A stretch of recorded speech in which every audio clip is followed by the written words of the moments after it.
ایک حدیث سن کے ایک عالم نے مجھے کہا کہ ہمارے دوست کی شادی تھی، تو میں وہ چھوٹی سی مثال دیتا ہوں. ہم اپنے استاد کے پاس میں گیا، وہ جورڈینین ہے، تو لڑکی کا انتخاب کر رہے تھے. تو اس بندے نے کہا کہ بڑی اللہ والی بچی ملی ہے ہمیں جی. ان کے والد صاحب نے کہا، تو انہوں نے کہا کہ کیا نشانی دیکھی آپ نے ہونے والی بہو میں؟ تو انہوں نے کہا یہ بڑی دیندار ہے. تو میرے جو جورڈینین اسکالر ہیں انہوں نے فی البدی یہ جملہ پوچھا، کہتے کہ کیسے پتا ہے کہ وہ دیندار ہے؟ اسے کہ وہ نماز روزہ کرتی ہے، بڑی پابند ہے پردے کی. تو میرے اسکالر نے جو انسٹنکٹیولی جملہ پوچھا، انہوں نے کہا کہ کیا وہ حدیث سناؤ تو رو پڑتی ہے؟ ہمارے لیے یہ بات سوچنا ہی ایک عجیب سی بات تھی کہ حدیث سن کے روتے کیوں ہیں. ٹھیک ہے، یہ آپ کو میں اس لیے بتا رہا ہوں واقعہ کیونکہ سیدنا ابو بکر اللہ کے نبی علیہ السلام کے ساتھ ایمن کا سیدنا عمر اور ابو بکر ایمن کی طرف گئے اللہ کے نبی علیہ السلام کے وصال کے بعد. تو انہوں نے آپ پوچھا کہ کیسے کیا حال چال ہے آپ کا، سب کچھ everything, and then they said کہ کیا ایسی چیز ہے جو کہ نبی علیہ السلام کے وصال کے بعد جو آپ کو یاد آتی ہو، سب سے زیادہ یاد آتی ہو اس وقت کی. تو سیدنا ابو بکر نے کہا کہ جو سب سے زیادہ مجھے کمی محسوس کرتا ہوں نا، وہ یہ ہے کہ اب وہی نہیں آتی، اب وہی نہیں آتی. اور تینوں رونا شروع ہو گئے کہ کتنا بڑا نقصان ہو گیا اللہ کے نبی علیہ السلام کے وصال کی وجہ سے امت کا، کہ وہ جو ایک واقعہ اتنا بڑا ہو رہا تھا کہ اللہ تعالیٰ بات چیت کر رہے تھے، اللہ تعالیٰ ڈائریکٹ ہم سے بات چیت روز کرتے ہوتے تھے، وہ سلسلہ ختم ہو گیا اللہ کے نبی علیہ السلام کے وصال کی وجہ. کس مسلمان کو رونا آئے گا اس بات پہ؟ یہ سائیکالوجی کو جو ہے جو کہ اس طرح کے آنسو دل کو اس طرح جا کے پکڑ لے.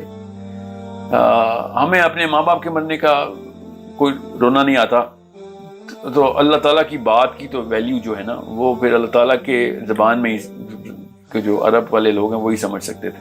اللہ کی جو ساری زبانیں، قرآن کی جو زبان وہی سمجھ سکتے تھے. جب قرآن زمین پہ آ رہا تھا تو کیا سائیکالوجی کریٹ ہو رہی تھی.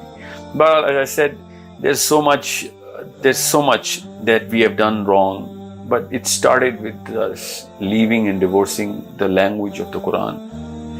امام شافعی نے رحم اللہ نے ارشاد فرمایا کہ عربی سیکھنا واجب ہے. اس کا مطلب ہے کہ اس کا سوال ہوگا، واجب کا سوال ہوگا، آپ عربی کیوں نہیں سیکھی آپ؟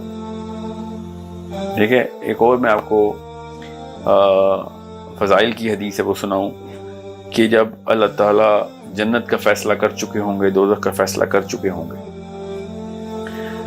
تو جنتی جو ہیں وہ جنت کی طرف چل رہے ہوں گے، دوزخی دوزخ کی طرف چل رہے ہوں گے.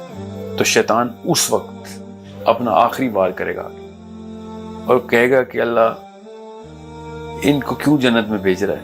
ان کی تجھے پتہ ہے نا کہ انہوں نے قرآن پاک کو غلط پڑھا ہے، ان کی تجوید ہی درست نہیں تھی.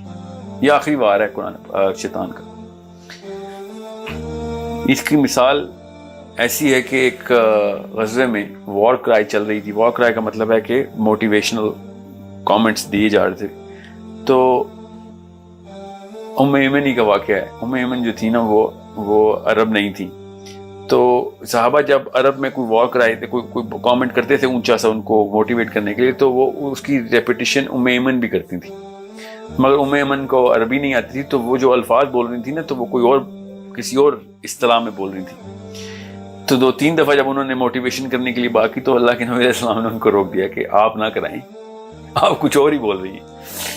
سو it's such a big thing when you look at these sort of things and you understand کہ ہماری کیا اوقات کہ ہم سمجھ بھی سکیں کہ صحابہ کون تھے.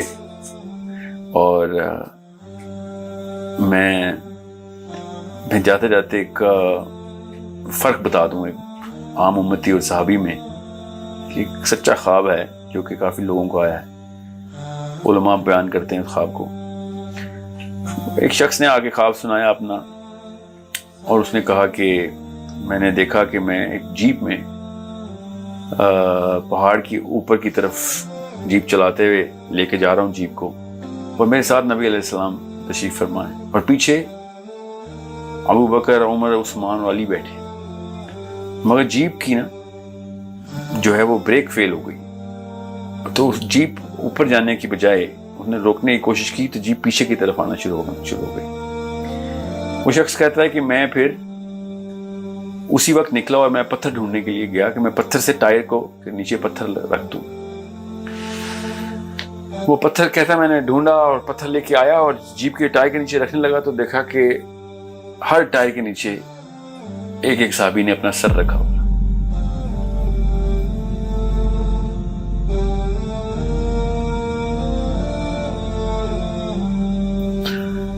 صحابی کسی اور دنیا میں رہتے ہیں, وہ اللہ کے نبی علیہ السلام کو بھی کسی اور طریقے سے دیکھتے ہیں. ہم لوگ کسی اور ہی دنیا میں رہتے ہیں, ہم نبی علیہ السلام کو بھی کسی اور ہی نظر سے دیکھتے ہیں. ہماری نیت میں مسئلہ نہیں ہے, ہماری سائیکالوجی میں مسئلہ ہے. اور یہ سائیکالوجی کا بہت بڑا اثر زبان سے ہوتا ہے. وہ زبان جس میں اللہ تعالیٰ نے کلام کیا وہی نہیں ہم نے سمجھی تو ہمیں کیا سمجھ آنی کہ اللہ تعالیٰ اصل میں کیا کہنا چاہتے ہیں. So it's a big problem. It's a big problem. Instead of me putting my head under the tire of the Jeep, I'll also look for the closest stone کہ میں اپنی نیت سے تو میں بہترین عمل ہی کر رہا ہوں اللہ کے نبی علیہ السلام کی حفاظت کا. مگر صحابہ کس طریقے سے دنیا کو دیکھتے تھے, نبی علیہ السلام کو دیکھتے تھے, انہوں نے اس وقت کیا کر, یہ خواب کی اتنی بڑی ویلیو ہے نا میرے آگے, because this is the difference between the world view, it's called the universal view. کائنات کو کیسے دیکھتے تھے وہ, اور یہ سچا خواب اس لیے بھی ہے کیونکہ یہ بہت کرسپ طریقے سے بتاتا ہے کہ ہمارے اور اس وقت کے صحابی میں فرق کیا تھا, اس وقت کے اسلام میں کیا فرق تھا اور آج کل کے اسلام میں کیا فرق ہے. سو انڈرسٹینڈ ہاؤ بگ دس بک, اللہ نے جو کتاب ہمیں دے دی ہے اس کو سمجھیے اور اس کا اندازہ لگانے کی کوشش کریں. عربی سیکھیں, عربی سکھائیں. عربی کے علاوہ کوئی اور چارہ نہیں ہے صحابی کے اس سائیکالوجی تک پہنچنے کا.